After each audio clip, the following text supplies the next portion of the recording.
All right, so what we're going to look at here today is we're going to continue on the 90s. We started the 90s when we did the 80s. We started getting to that with the administration of George Herbert Walker Bush. Now we're going to do a concentrated look on the 1990s. Specifically, really what we're going to look at today is the years of the Clinton administration, okay? So we're going to do that today, and then later we will talk about the early 2000s, and then we'll be done. We'll be going into review mode, okay? All right, so to start off, we're going to, once again, cover the election of 1992. I talked about this the other day. I'm just going to give you a refresher. So 1992 was a presidential election year. The sitting president at the time was George Herbert Walker Bush. He was up for re-election. However, he was being challenged by two potential candidates. The Democrats nominated Governor of Arkansas, Bill Clinton. And there was also a prominent independent running that year, a wealthy billionaire by the name of Ross Perot, who was running on a campaign of economic reform and reducing the deficit. Now, the biggest challenge facing Bush was the economy was struggling during his presidency. A recession set in, and despite him having a fairly successful foreign policy that achieved a lot of things, Americans honestly weren't too worried about that in 1992. They were concerned with the thing that most directly affected their lives, on the economy. So a struggling economy really meant Bush was in trouble. So in 1992, Bush loses to Bill Clinton, the Democratic candidate, and ends his presidency. So Bill Clinton will go on to become our president. He'll be a two-term president. He'll be there for 8 years. And he's a pretty prominent one for the time period. All right, so let's talk about his economic policy. So when Clinton got in office, he faced the challenge of implementing his policies in spite of the fact that he was dealing with a large majority Republican Congress. Okay, he faced the same challenges that our current president has, is that you can be president, but you have to be able to work with your Congress to get stuff done. Okay, and when you face an opposition Congress, it can be very challenging to, put forth your policies. All right, so Bill Clinton will be forced to compromise in order to get things done. Now, as a Democrat, okay, Clinton reversed the past two administrations' economic policies, which had favored things like tax cuts for the wealthy and trickle-down economics. Rather, Bill Clinton, his focus was on reducing the national deficit. And in order to do so, he knew that we needed to take in more revenue, which meant having to raise taxes. Okay, specifically raising taxes on middle and upper class families, also increasing taxes on energy. Okay, so by doing this, what he was realizing was not only can we use these revenues to fund his social programs, which he was promoting at home, but also any additional revenues we took in could then be used to chip away at our national deficit, which had become just enormous over the past few decades, mostly as a result of Cold War defense spending, which we talked about the other day, particularly during the Reagan and Bush years. Okay, obviously, any attempt to increase taxes was going to face opposition from the Republicans. He did face opposition, however, he was able to put forth most of his tax increases.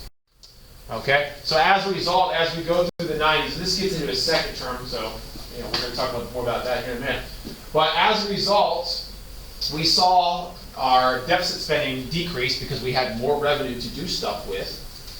Okay, and something that is almost unheard of, as we go into the late 1990s, not only do we see a reduction in deficit spending, we actually see for the first time in forever that we had a budget surplus, which means we were actually taking in more money in those years than we were expending, okay, as a government, which meant we had extra money, which not only could be utilized to pay for more programs, but it could also be used to go backwards and pay off some of the debt that we had incurred over the Cold War from all that deficit spending.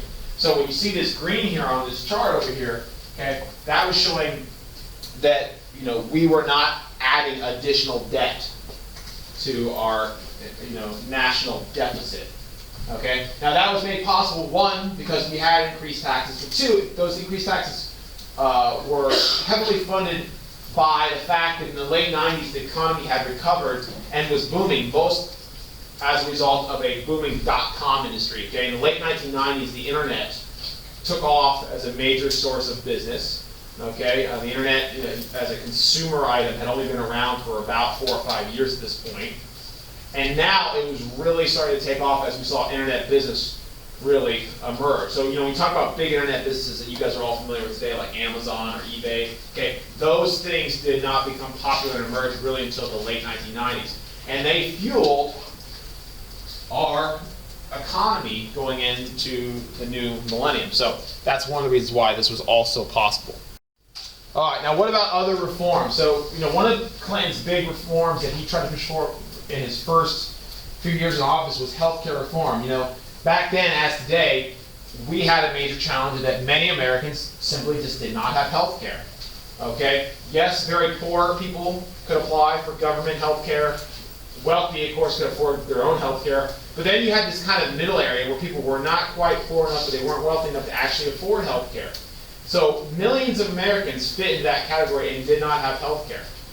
So they were getting, not getting medical treatment, or in cases where they were forced to seek emergency medical treatment, they were getting bills that they just simply could not pay off. They were going, bankrupt due to illness. And of course, if people failed to pay off their emergency room bills, that led to skyrocketing skyrocketing health costs for us, because when they don't pay off, the people who do pay have to pay basically to compensate for that. So everyone was being affected by the lack of health care coverage in this country. It was hurting everyone. So one of Bill Clinton's big initiatives was to create a system, or create a reform that would ensure that all Americans get health care of some kind.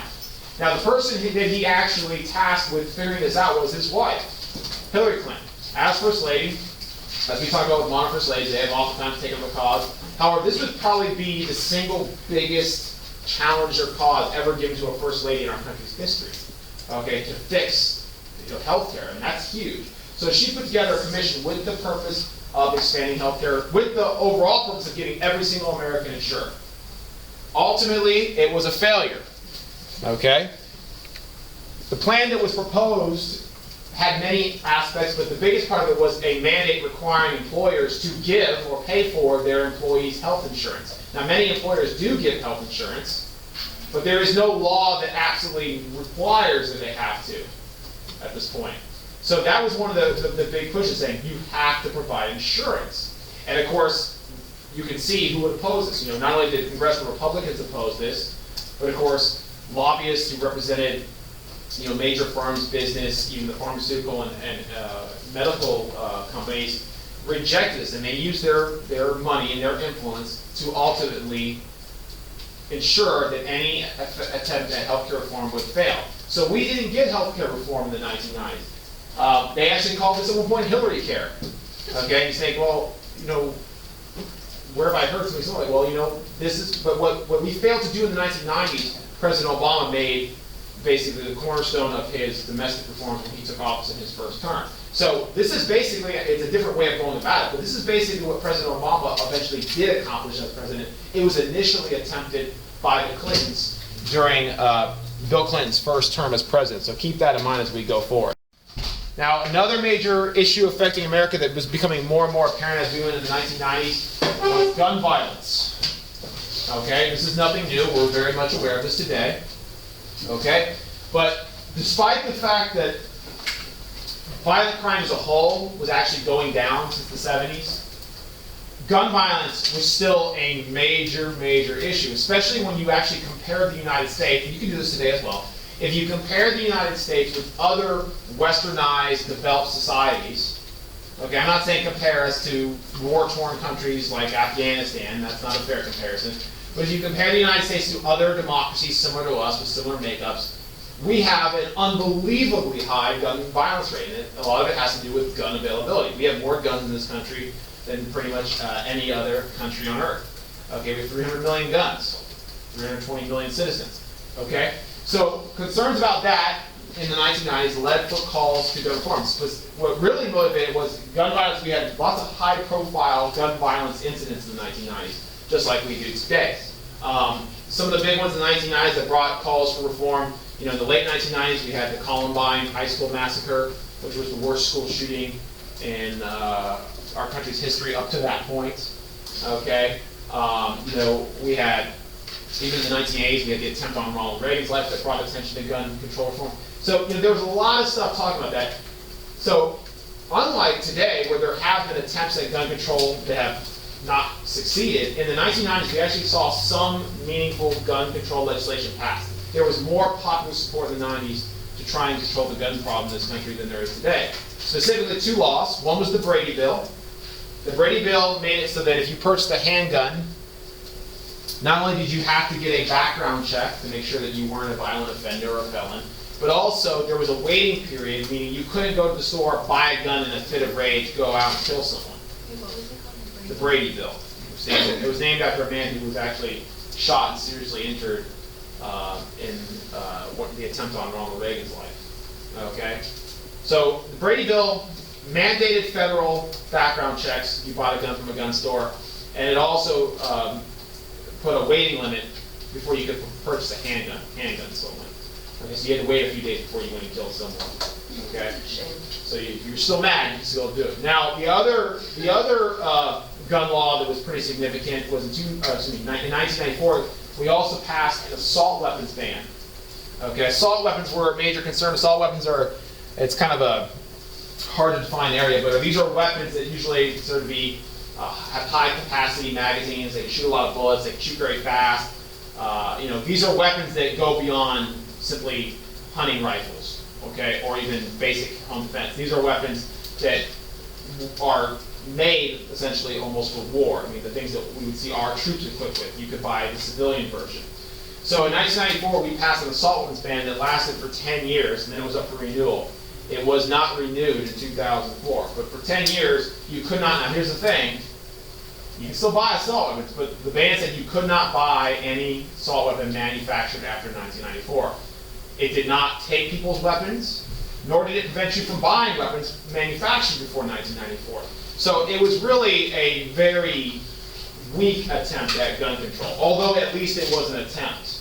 Okay, as you have seen in your time, in the modern era, any attempt at any kind of gun control whatsoever has ultimately failed. Just a few years ago, after the terrible tragedy at Sandy Hook with all those kindergartens that got killed, Congress tried to pass a law just saying that if you try to buy a gun at a gun show, you had to get a background check, and we couldn't even get that law passed either. So today, it's the effort to control guns is really not going anywhere. Yes? Wait, so the assault weapon bill then abandoned weapons after 1994? Ban any assault weapon manufactured after 1994. You cannot buy them, you cannot buy high-capacity magazines. Basically guns that would allow you to shoot a lot of bullets, which you really couldn't justify doing that if you were trying to do serious harm to someone. And even still, there was still obviously a lot of gun violence. So still, we're dealing with this issue today. Okay, and many of the issues we're talking about today these are not things that are relevant to the 90s. These are things that are relevant to us today. So this is not ancient history. This is not that long ago, right? So domestic terrorism was also a major concern in the 90s. Today we talk about terrorism a lot, but when we talk about terrorism, usually people immediately go, okay, foreign terrorism. Our thoughts are Al-Qaeda, ISIS, 9/11. And while in the 90s we did have a fear of international terrorism, the first attempt on the World Trade Center occurred in the 1990s. Al-Qaeda tried, through a car bomb. That was a very real fear. But the most prevalent fear in the 90s, and should be today, because statistically it's more likely, were incidents of domestic terrorism. We saw in the 90s the number of right-wing anti-government extremist groups in the United States really ballooned. There was a lot more of these groups. These were groups that were anti-government. They believed the federal government was too large or doing too much harm, and their goal was to somehow undermine and overthrow that. And we had a lot of high-profile incidents in which we saw these groups take violent action. By far, the most significant was the Oklahoma City bombing, in which 2 Americans, they planted a bomb inside a van, and they parked it outside a federal building in Oklahoma City, blew it up, destroyed much of the building, as you can see, killed over 100 people. Okay, and this was one of the most serious terrorist attacks on American soil in American history, right? And it brought attention to the problems that we had these groups. These groups were active in the United States. Okay, they were well armed and equipped, and they wanted to do harm. So as a result, we did begin to crack down. But as you can see from this graph addresses all kinds of terrorism from the 90s to today, basically. We still have a large degree of prevalence of threats being given by these homegrown, right-wing, domestic terror organizations. You know, the dark blue here represents the typical, what we tend to see as Islamic terrorism, and that is very much a threat, absolutely, and that's the bulk of our focus. But if you look at statistically, in almost every instance and every year, there have been more instances of domestic terror than there have been of some kind of foreign terror. So we don't pay as much attention to it because it's not as scary as thinking that there's some group out there that's different and they're hostile and they want to get us. But right here at home, way more violence caused by our own people. And actually, since 2008, this is bringing it to today, census, right? 2008, we saw the number of white supremacist and right-wing militias in this country skyrocket. And you think, well, what happened in 2008 that marked a turning point? Well, of course, we had our first black president elected. Okay, and that marked, you know, for these people that felt threatened, that marked a turning point in American history. You know, that threatened them. So we saw literally a 1,000% increase in the number of these groups in the United States after the election of President Obama. And you know, you match that with what we just talked about, the availability of guns, it's a very concerning statistic. So this is something we still have to deal with here today. Okay, now, going on, now in 1995, we had a presidential election that was coming up soon in 1996. We had an important event that kind of was a major factor in the outcome of the election. Congressional Republicans were very much adamantly opposed to Bill Clinton's policies. Though he had been very moderate and had worked with them and had even cut welfare significantly, which made them happy, they were still very much unhappy with the budgets he was passing, which called for increased spending to social programs and domestic programs that they did not like.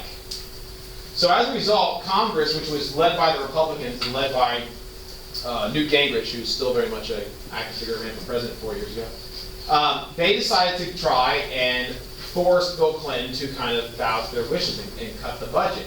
And the way they did that was by threatening a government shutdown, basically saying that if Bill Clinton did not cut the programs they wanted, okay, that they would simply not pass a budget, therefore the government would not get funded, and the federal government would be forced to shut down without money to pay its workers. This actually happened a few years ago, again, you might remember. Okay, so in 1995, we had a government shutdown and a standoff between the Republicans in Congress and our Democrat president.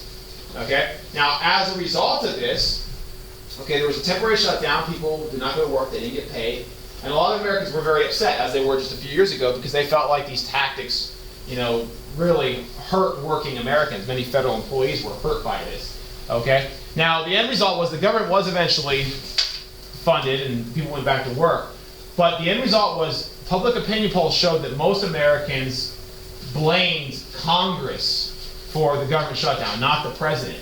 It hurt their standing. Now, why is that so important? Well, as we go into 1996, an election year, okay, the Republicans had a chance. They had a chance to, you know, vote out Bill Clinton. But in 1996, you know, people were angry, and they were particularly angry about a lot of things, including the government shutdown. The Republicans ran a candidate that did not really draw a ton of public support, a guy named Bob Dole. And as a result, Clinton was able to fairly easily win re-election, okay, which meant that this was a mandate from the people to continue on his policy. So Clinton was really riding high. I mean, this was kind of, in a way, the peak of his popularity. He had been re-elected in resounding fashion. People had, in public opinion polls, showed support for many of his policies. Okay, it looked as if, though, you know, he would remain popular and untouchable throughout his second term.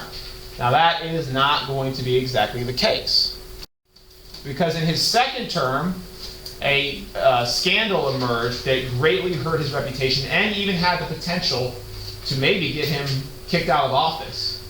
Okay, so what happened was in the late 1990s,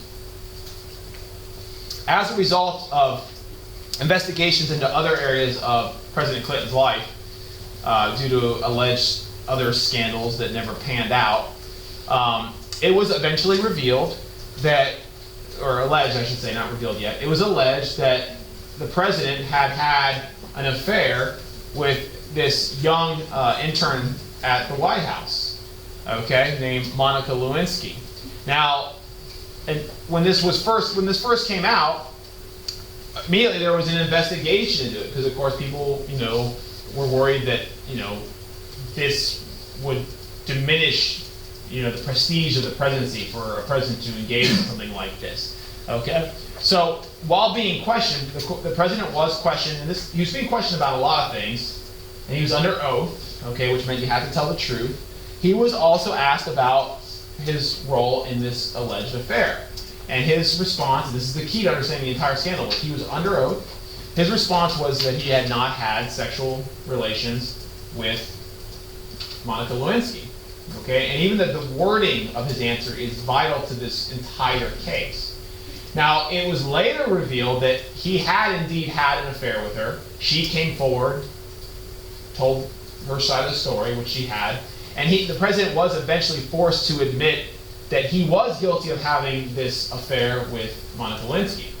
Now, Republicans at the time who had been out to get Bill Clinton saw this as their best opportunity to get rid of the president. By lying under oath, as they alleged, the president had committed a crime. The crime was perjury. Perjury is when you lie under oath. And Republicans were claiming that perjury constituted, as in the Constitution it says, high crimes and misdemeanors.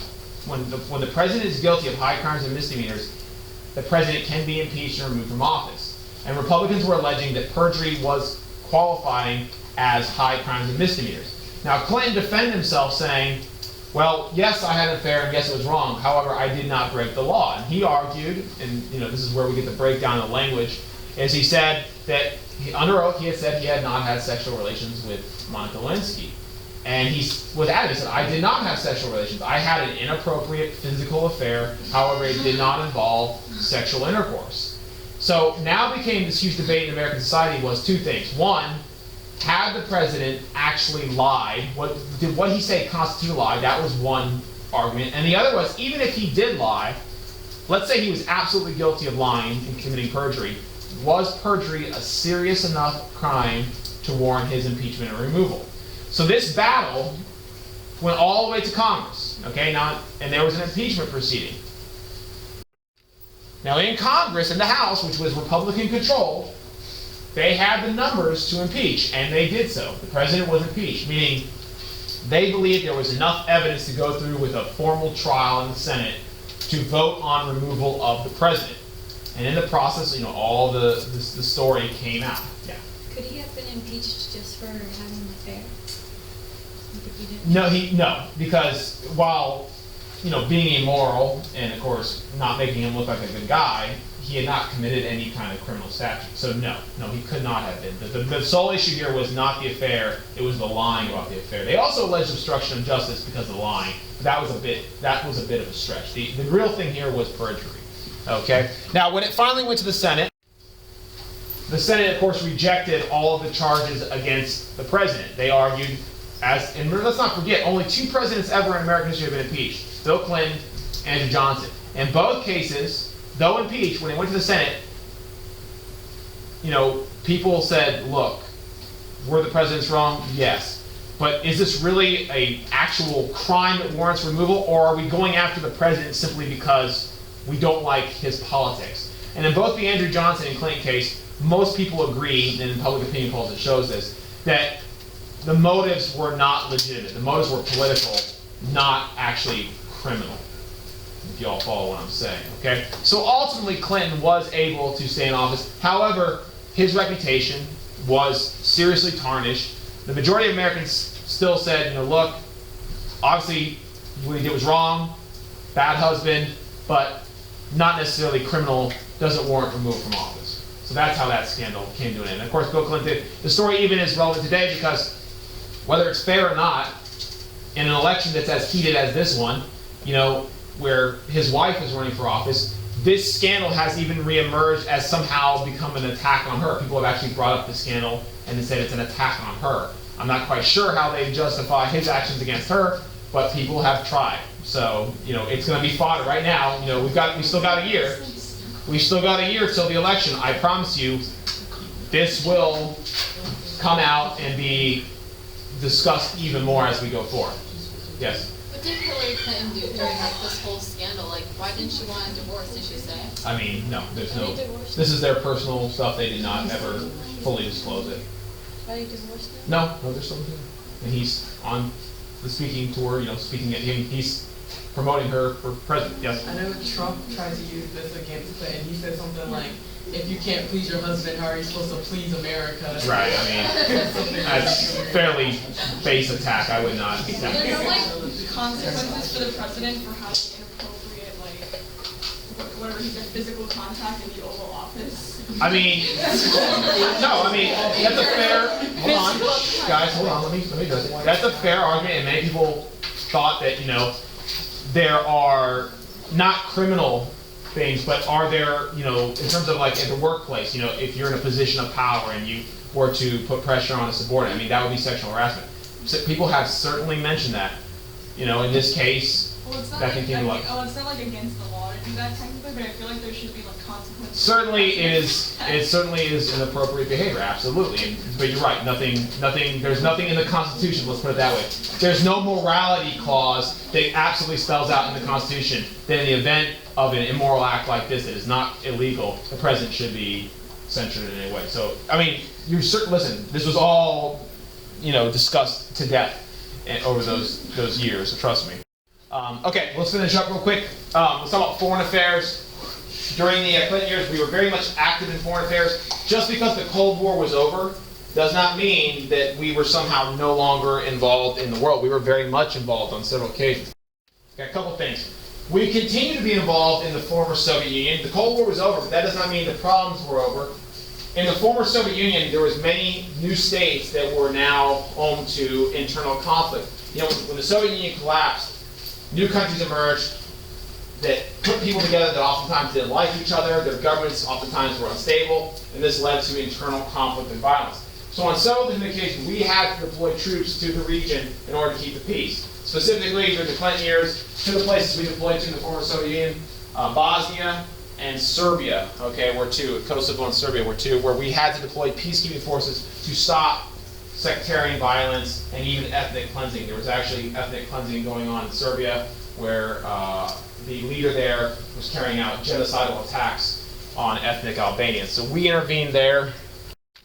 Okay, we had also interventions in Iraq, not invading, but on several occasions we did launch brief bombing campaigns on Iraq as punishment for Saddam Hussein's continued defiance. The UN had ordered weapons inspectors to go into Iraq to ensure that Iraq was not developing any kind of weapon of mass destruction.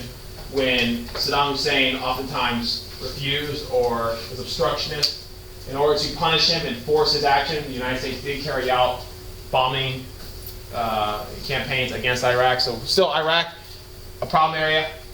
This is important because, of course, as we go into 2000 and 2003, part of the reason why we invade Iraq is because of obstruction by Saddam in terms of weapons inspections. Okay.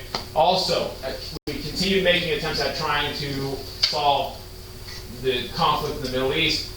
Bill Clinton continuously worked during his presidency to try and work an agreement out between the Israeli and Palestinian people, which of course is continuing to be one of the flashpoints in the world for violence.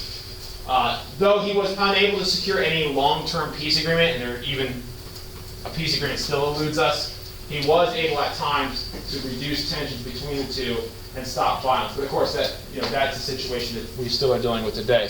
But continuing to play that international mediator figure. Okay, now the other thing I want to talk about real quick, and this is going to lead us into the modern day. So this is all stuff that's relevant. This is not like historical, like this is an event. This is stuff that are changing aspects of American society that are still affecting us today. So this is all stuff that you're very much aware of. Okay, when we talk about demographics, that of course the country was changing significantly. One of the things that was happening, you can look at the chart there, is the number of people in this country who are Latino was growing. Okay, Latinos were now our single largest minority group, and as you can see there, the growth of the Latino population as a result of our own people and immigration.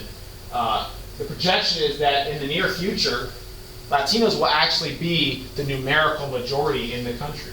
Okay, so you can see, the United States is undergoing a transformative period, both economically and even racially. Okay, now another issue, and this is somewhat related, okay, because of course immigration was an issue, but of course illegal immigration became a big concern. And illegal immigration was not a new topic in the 90s. This had been discussed in the 80s, and it'll be discussed after. I mean, you guys right now in the middle of our current election know that illegal immigration is one of the priority topics that's being discussed. Okay? So this is nothing new. It was brought up again, and oftentimes, usually you'll see this issue brought up routinely, but a lot of times it's brought up in times when the economy is not doing as well. This is an exception right now because our economy is actually doing very well right now, so it's surprising that so many candidates have made immigration a focal point of their candidacy. But anyways, illegal immigration also was a hot topic issue. The two sides were divided.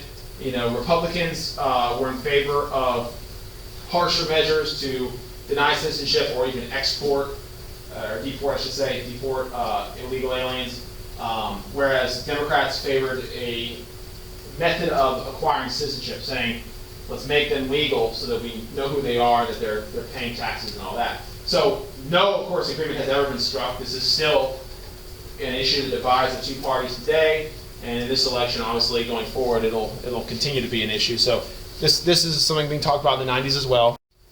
Okay, now technology is also very important. Understanding the 90s, personal computers became more prevalent, but even more important than personal computers was internet.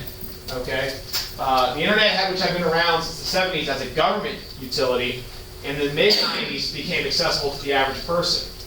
Okay, the World Wide Web became a thing that we had access to. By the late 90s, it was pretty much in every home, and that completely transformed the world in the sense that we had greater access to ideas, and you could do business and communicate in the world. I mean, that was absolutely one of the defining moments of the century. I think when people look back on that, I think that's going to be something the history books are going to even start paying more and more attention to. Because if you think about the impact of the internet, I mean, you guys have had it your whole lives. Imagine if it didn't exist, and then you kind of get the idea of how much it changed us in the 1990s. So that, is very important. Of course, that contributes to the next thing, which is the growth of globalization. Globalization is the idea that the world is becoming more and more interconnected. Okay, and that ideas and goods are being exchanged between nations at a greater rate. Okay, now globalization is both good and bad. Okay, and a lot of people have been very critical of globalization because they feel like it has actually economically benefited corporations, but oftentimes it has hurt the average people. And if you look at an example, one of the greatest examples of globalization in the 1990s was the participation by countries in trade blocs, or trade organizations. The United States in the 90s joined an organization called NAFTA. You do want to know NAFTA, by the way, this is important. It stands for North American Free Trade Agreement. What it did was it eliminated the barriers for trade for people, workers, money, capital, businesses across borders between Mexico, Canada, and the United States. This meant that jobs could flow more freely between the countries, money could flow, capital could flow, which was great for business, because businesses had more freedom to do what they want.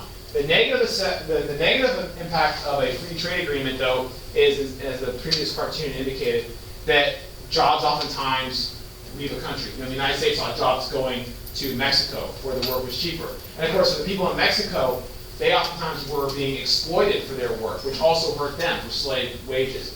So these free trade agreements were very, kind of controversial because, yeah, oftentimes very good for business, but sometimes it actually hurt the working class people of that country. So this is part of globalization. Globalization, free trade agreements. And lastly, the 90s, we also saw the birth of concern about additional environmental concerns. We had been concerned about the environment for quite some time, but the 90s saw the birth of concern about emissions and what it was doing to our atmosphere.